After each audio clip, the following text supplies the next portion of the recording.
Welcome to my channel Proton classes. आज हम काफ़ी इम्पोर्टेंट टॉपिक पर डिस्कस करने वाले हैं। से हम रासायनिक संयोग का नियम कहते हैं। ये केमिस्ट्री के लिए काफ़ी इम्पोर्टेंट रूल है, काफ़ी इम्पोर्टेंट नियम है। क्लास 11th में ये पहला चैप्टर में ही दिया हुआ है, क्योंकि केमिस्ट्री की बेस आपने 9th में पढ़े होंगे, है ना। उसमें भी थोड़े बहुत केमिस्ट्री अवेलेबल है, आपके दिए हुए हैं, ताकि आपको 11th 12th में केमिस्ट्री जब आप सेपरेट पढ़ेंगे तो आपको थोड़ा इजी हो जाए। तो उसी को कवर करते हुए, है ना, हम आज के क्लास को कंप्लीट करेंगे।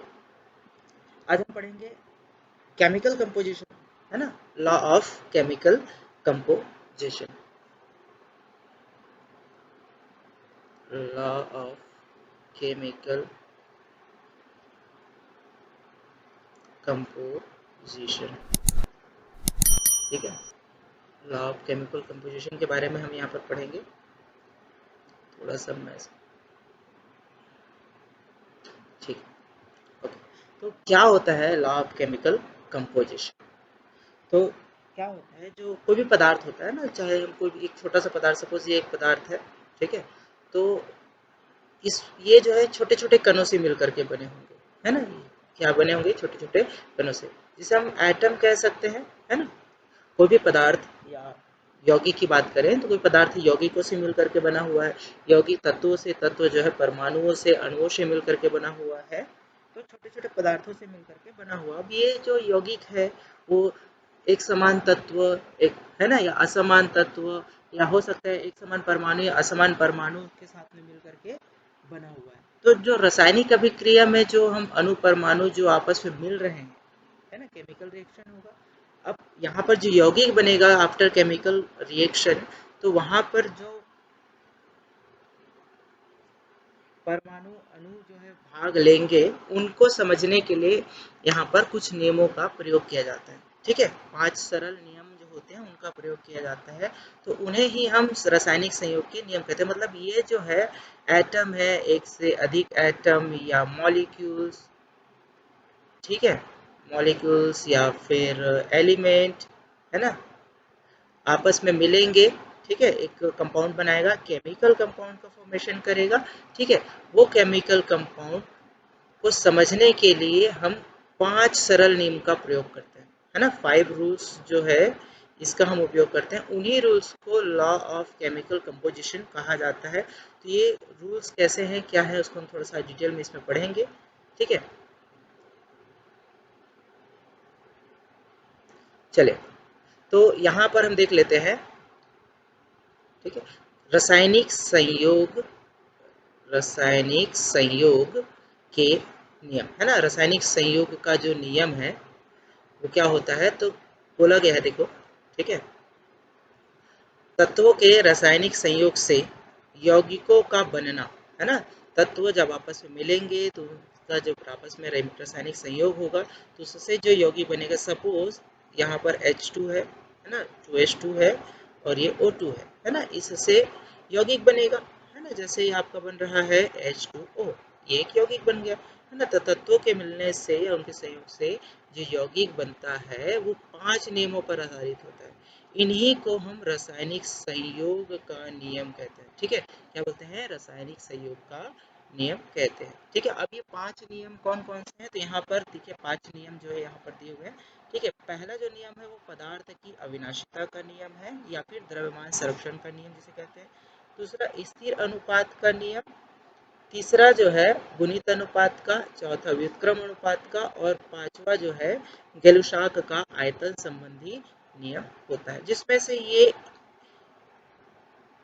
1 से लेकर के 4 तक के जो नियम है वो द्रव्य के लिए है। ठीक है, किसके लिए?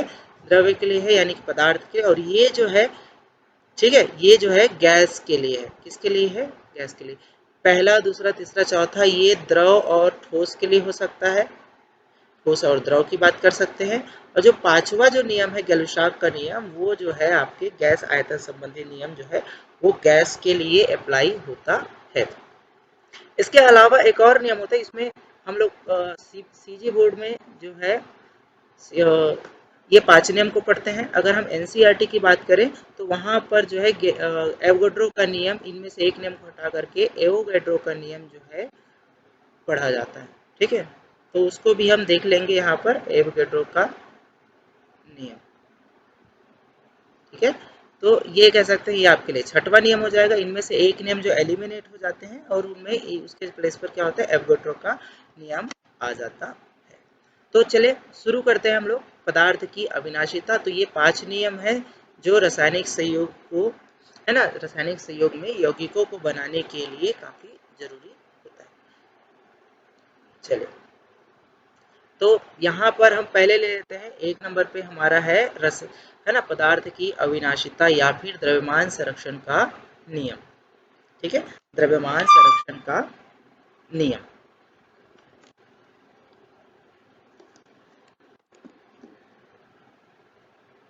तो द्रव्यमान संरक्षण का नियम, यहाँ पर सबसे पहले हम थोड़ा सा हिस्ट्री की बात करते हैं। तो यहाँ पर मैंने एक फोटो, यहाँ पर मैंने 2 फोटोज यहाँ लगा रखे हैं। तो यहाँ पर जो आपकी राइट हैंड साइड पर जो फोटो दिख रहा होगा, ठीक है, ये है माइकल लोमोनोसोव। कौन है? Michael, M Michael Michael Lomonosov. ठीक है, यह माइकल लोमोनोसोव, ये लगभग 1756 के नियर अबाउट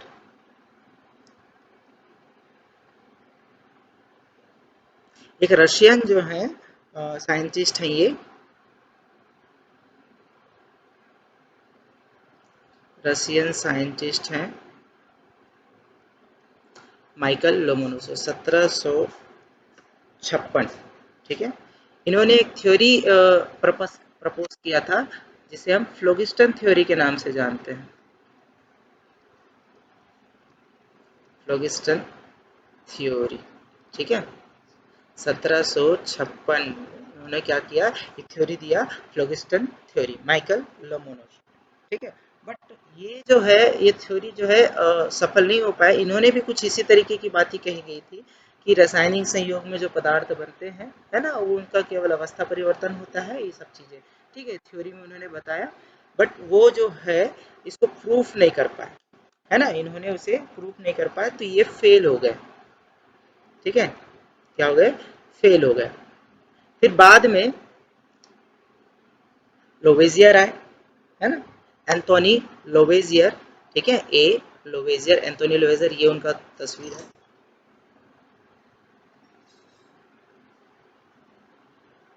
एंथोनी लोवेजियर 1789। ठीक है, 1789 की बात कर रहे हैं। इनका जो जन्म है, या ये कह सकते हैं कि ये जो है 1700 से 1794, तो ये उनके जन्म का समय है और ये उनके मृत्यु का समय यहाँ पर बताया गया है। इन्हीं के बीच में 1789 में उन्होंने द्रव्यमान संरक्षण के नियम को प्रपोज किया, है ना, और उन्हें ये बताया, अपने एक्सपेरिमेंट के बेस पर ये प्रूफ किया कि द्रव्य जो है ना, जो द्रव्य या पदार्थ होते हैं वो अविनाशी होते हैं, है ना, वो कभी नष्ट नहीं होते, उनका केवल अवस्था परिवर्तन होता है। ठीक है, तो उन्होंने कुछ बातें कही, है ना, तो उसको हम यहाँ पर देख लेते हैं। उन्होंने क्या कहा था, तो सभी भौतिक और रासायनिक परिवर्तन में भाग लेने वाले पदार्थों का कुल द्रव्यमान परिवर्तन के पश्चात बने हुए पदार्थों के कुल द्रव्यमान के बराबर होता है।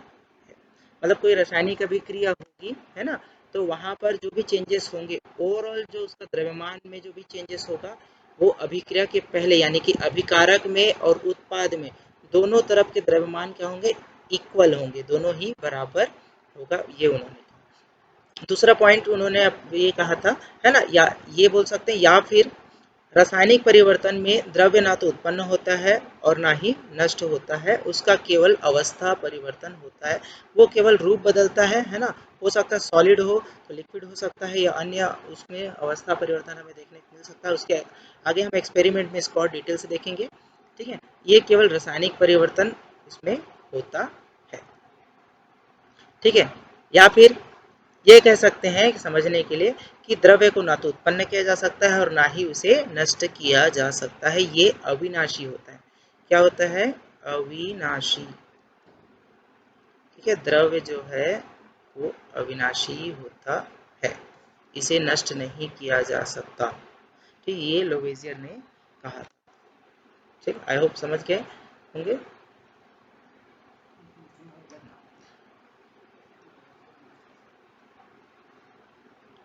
एग्जाम्पल की बात करें तो एक मोमबत्ती चलो ले लेते हैं। ठीक है, ये एक सपोज मोमबत्ती है ना।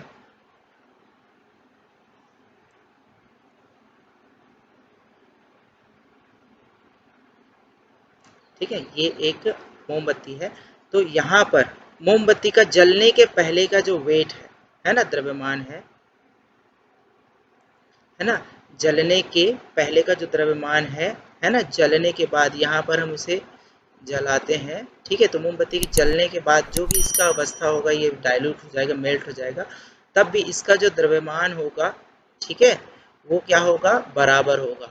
यानी कि कह सकते हैं रासायनिक परिवर्तन, ये तो भौतिक परिवर्तन को प्रदर्शित कर रहा है। ठीक है, तो उदाहरण के तौर पर हम समझ सकते हैं मोमबत्ती जो होती है ना, उसके जलने के पहले का जो द्रव्यमान और जलने के बाद का द्रव्यमान दोनों क्या होते हैं? नियत होते हैं, इनमें कोई विशेष परिवर्तन नहीं होता। अर्थात इनका जो है केवल अवस्था परिवर्तन हो रहा है, ये पहले अलग था, बाद में मेल्टिंग स्टेज में आ जाता है। ठीक है, तो ये इसके एग्जाम्पल के अंतर्गत आते हैं। इन्हीं का एक्सपेरिमेंट और है, यहाँ पर हम देख सकते हैं। ठीक है, अब यहाँ पर फिजिकल चेंजेस की अगर मैं बात करूँ तो यहाँ पर मैंने आइस क्यूब ले रखा है। सपोज यहाँ पर आइस क्यूब है ना, वो है 100 ग्राम जो है आइस क्यूब है। ठीक है, अब इसे हम मेल्ट कर देते हैं, तो मेल्ट करते हैं। ठीक है, जैसे ही मेल्ट करेंगे तो ये लिक्विड में कन्वर्ट होगा। ठीक है, अब यहाँ पर हम ना कोई बाहर से कुछ अंदर डाल रहे हैं और नहीं अंदर से कुछ बाहर निकाल रहे हैं। जैसे ही मेल्ट होगा तो यहाँ पर देखिए 100 ग्राम ही लिक्विड यहाँ पर बनता है। मतलब ये आपका जो है अभिकारक है और ये जो है उत्पाद है। तो अभिक्रिया के पहले का जो द्रव्यमान है वो और अभिक्रिया के बाद का जो द्रव्यमान है वो भी क्या है? एक समान होता है।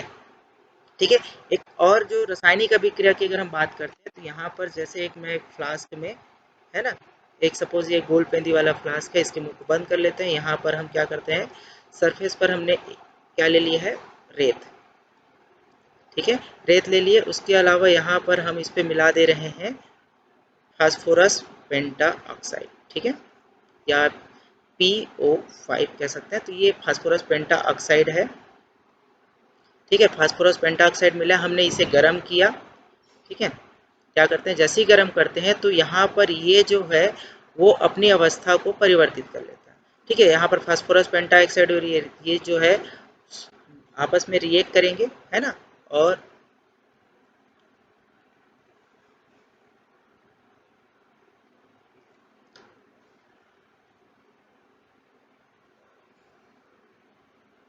ठीक है, अब ये पूरा का पूरा जो है यहाँ पर रेत है। ठीक है, अब ये फास्फोरस पेंटाऑक्साइड रिएक्शन कर लेगा। ठीक है, और ये गैस में कन्वर्ट हो जाएगा। यहाँ पर ये सॉलिड था। ठीक है, अब यहाँ पर ये गैस सिचुएशन कंडीशन में आ जाता है। सपोज रिएक्शन के पहले का अगर वेट हम यहाँ पर देखें तो ये 100 ग्राम रहा होगा। ठीक है, ये जो है रिएक्टेंट है, अभिकारक है। ठीक है, अब ये आपका हो गया प्रोडक्ट। ठीक है, तो आफ्टर अभी रिएक्शन ये जो है इसका वेट जो है अभी भी क्या होता है? 100 ग्राम ही होता है। तो दोनों ही कंडीशन में, रिएक्शन के पहले और रिएक्शन के बाद, यहाँ पर जो इसका जो भार है, द्रव्यमान है, वो क्या होता है? नियत ही होता है, बराबर ही होता है। चलो एक और एग्जांपल देख लेते हैं। देखिए यहाँ पर, इससे तो और आपको इजीली समझ में आ जाएगा। यहाँ पर देखिए कैल्शियम क्लोराइड का हमने एक सॉल्यूशन ले रखा है एक टेस्ट ट्यूब में। ठीक है, और एक कोनिकल फ्लास्क में हमने सोडियम सल्फेट का सॉल्यूशन ले रखे हैं। दो सॉल्यूशन ले रहे हैं, बट यहाँ पर आप देख पा रहे होंगे एक छोटी सी परख नली हमने अंदर डाल रखा है। तो पहले केस में जब हम इसका वेट कर रहे हैं, वजन ले रहे हैं, ठीक है, देख पा रहे होंगे 300.23 ग्राम है।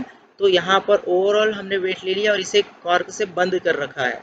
ठीक है, क्या कर रखा है? हमने कॉर्क से बंद कर रखा है। किस तरीके से हो रहा है यहाँ पर? तो चले, हमने लिया CaCl2 और हमने लिया Na2SO4। अब हमने क्या कर रहे हैं? वजन तो कर लिया, अब हमने नोट कर लिया अभिक्रिया के पहले। तो अभिकारक में यहाँ पर ये हो गया। अब जैसे ही हम क्या करते हैं, इसको पलटते हैं, तो ये टेस्ट ट्यूब का जो लिक्विड है, जो सॉल्यूशन है कैल्शियम क्लोराइड का, वो सोडियम क्लोराइड के साथ, सोडियम सल्फाइड के साथ में मिक्स हो जाएगा। ठीक है, दोनों ही क्या हो जाएंगे, मिक्स हो जाएंगे, टेस्ट ट्यूब खाली हो जाएगा। तो इनके बीच में एक रिएक्शन होगा। ठीक है, क्या होगा, रिएक्शन होगा। तो देखिए दो प्रोडक्ट बनते हैं, है ना, एक ये बनेगा और एक ये इसके साथ में जाकर के जुड़ जाएंगे। तो हमें फाइनली मिलेगा आपका कैल्शियम सल्फेट और NaCl।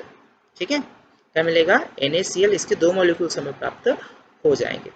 तो यहाँ पर आप देख रहे होगे जो सोडियम क्लोराइड है, ठीक है, यहाँ पर ग्रेन्यूल्स के फॉर्म में दिख रहे हैं, है ना, और जो कैल्शियम सल्फेट है ये व्हाइट प्रेसिपिटेट्स, जो कैल्शियम सल्फेट है वो देखिए यहाँ पर प्रेसिपिटेट इन क्या है, सोडियम क्लोराइड सॉल्यूशन। तो कैल्शियम क्लोराइड सल्फेट जो है यहाँ पर देखिए व्हाइट व्हाइट फॉर्म में धीरे धीरे प्रेसिपिटेट हो रहे हैं।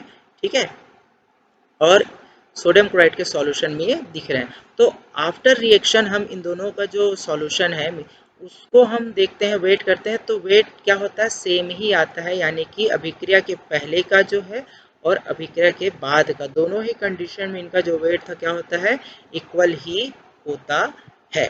ठीक है, इससे ये प्रूफ होता है कि जो द्रव्य है वो क्या है, अविनाशी है। क्या होता है, द्रव्य जो है अविनाशी होता है। ठीक है, आई होप यहाँ तक आप समझ गए होंगे।